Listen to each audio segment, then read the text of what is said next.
पिछले 5 दिनों से कर्नाटक के सीएम पद के लिए अड़े डीके शिव कुमार अब पिघल गए हैं।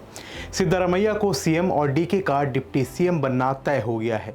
राजनीतिक संतुलन के लिहाज से इस फैसले को भले ही मास्टर स्ट्रोक कहा जा रहा हो, लेकिन पावर बैलेंसिंग में सीएम के सामने डिप्टी सीएम कहीं नहीं ठहरता।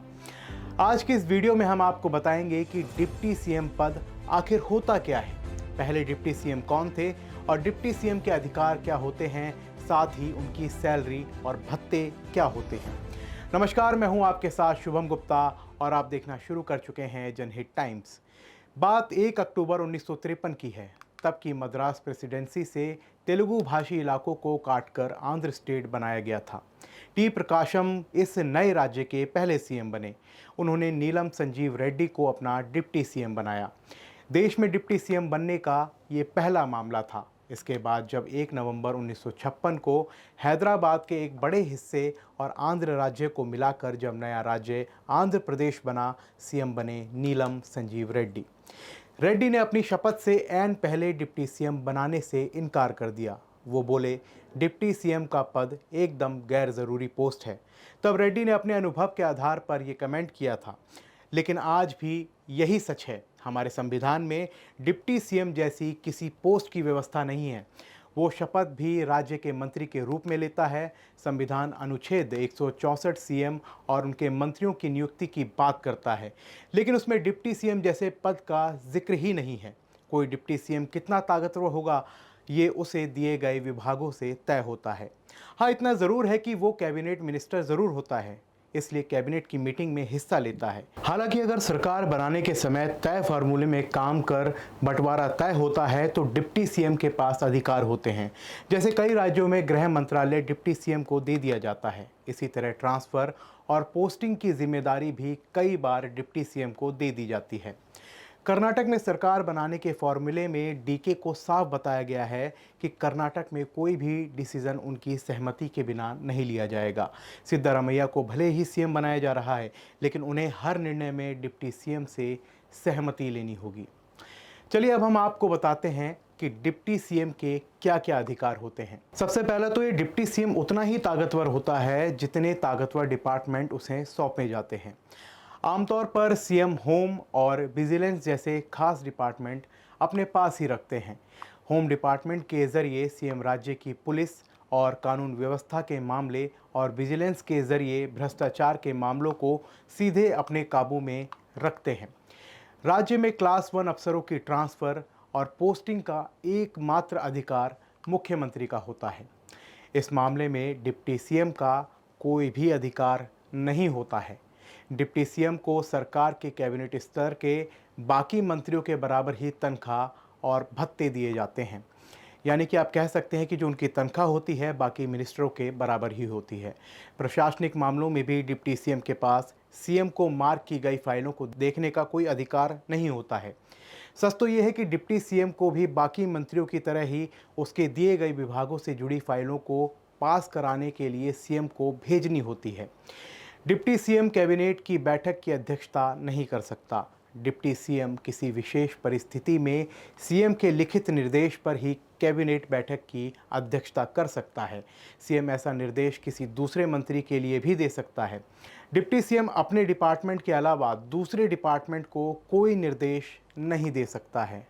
इसके साथ ही दूसरे मंत्रियों की तरह ही डिप्टी सीएम को भी अपने डिपार्टमेंट में बजट से ज़्यादा खर्च करने के लिए सीएम की अनुमति लेनी अनिवार्य होती है। तो ये कुछ अधिकार होते हैं जो डिप्टी सीएम के पास होते हैं। तो अब आप सोच रहे होंगे कि जब डिप्टी सीएम बनने का कोई फ़ायदा ही नहीं है तो भला डिप्टी सीएम क्यों बनाया जाता है, इससे फ़ायदा किसको होता है। इसे हम 2 उदाहरण से समझ सकते हैं।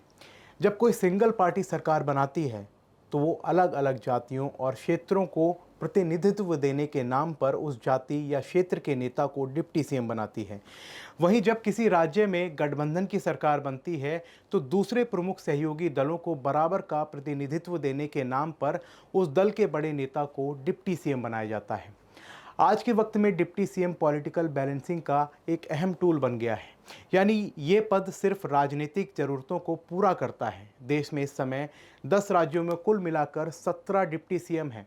जिसमें से आंध्र प्रदेश में 5 डिप्टी सीएम हैं, जबकि उत्तर प्रदेश में 2 और बिहार में 1 डिप्टी सीएम है। सुशील मोदी के नाम पर सबसे लंबे डिप्टी सीएम बने रहने का रिकॉर्ड है। तो वहीं 11 वर्षों तक वो बिहार के डिप्टी सीएम रहे हैं। देखा जाए तो हर डिप्टी सीएम की नियुक्ति के पीछे एक राजनीतिक वजह है। चलिए आपको उदाहरण के तौर पर बताते हैं कि किस राज्य में किस राजनीतिक वजह से डिप्टी सीएम बनाए गए हैं। अगर हम बात करें आंध्र प्रदेश की, तो जैसा कि हमने आपको पहले भी बताया कि आंध्र प्रदेश में देश में सबसे ज़्यादा 5 डिप्टी सीएम हैं। इनकी नियुक्ति का मकसद आंध्र प्रदेश के 5 प्रमुख क्षेत्रों को प्रतिनिधित्व देना है। इसी वजह से आंध्र प्रदेश के सीएम वाईएस जगनमोहन रेड्डी ने आंध्र प्रदेश की 5 राजधानियां बनाने की भी कोशिश की थी। वहीं अगर हम उत्तर प्रदेश की बात करें तो उत्तर प्रदेश में 2 डिप्टी सीएम हैं, केशव प्रसाद मौर्य और ब्रजेश पाठक। इन दोनों की नियुक्ति के राजनीतिक मायने हैं। दरअसल केशव प्रसाद मौर्य पिछड़ी जाति से आते हैं, जबकि ब्रजेश पाठक ब्राह्मण हैं। केशव प्रसाद मौर्य यूपी में बीजेपी का ओबीसी चेहरा है। यूपी में ओबीसी की आबादी 43.13% है। यही वजह है कि विधानसभा चुनाव में 2022 में हार के बावजूद केशव प्रसाद मौर्य को योगी सरकार में फिर से डिप्टी सीएम बनाया गया।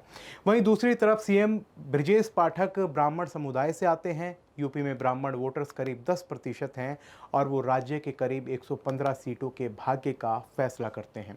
बात की जाए महाराष्ट्र की, तो महाराष्ट्र में एकनाथ शिंदे को सीएम के रूप में समर्थन देते हुए बीजेपी ने देवेंद्र फडणवीस को डिप्टी सीएम बनाया है।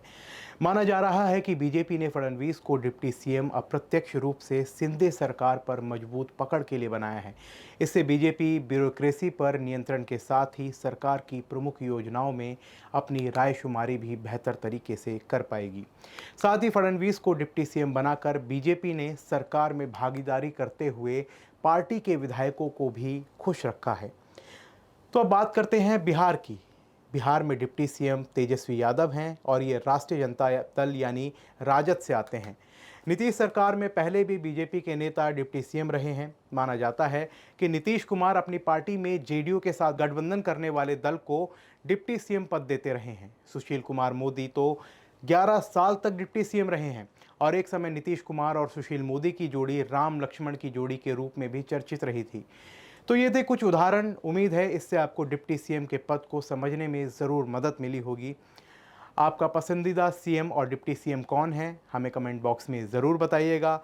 साथ ही देश और दुनिया की तमाम खबरों में बने रहने के लिए देखते रहिए जनहित टाइम्स। जय हिंद।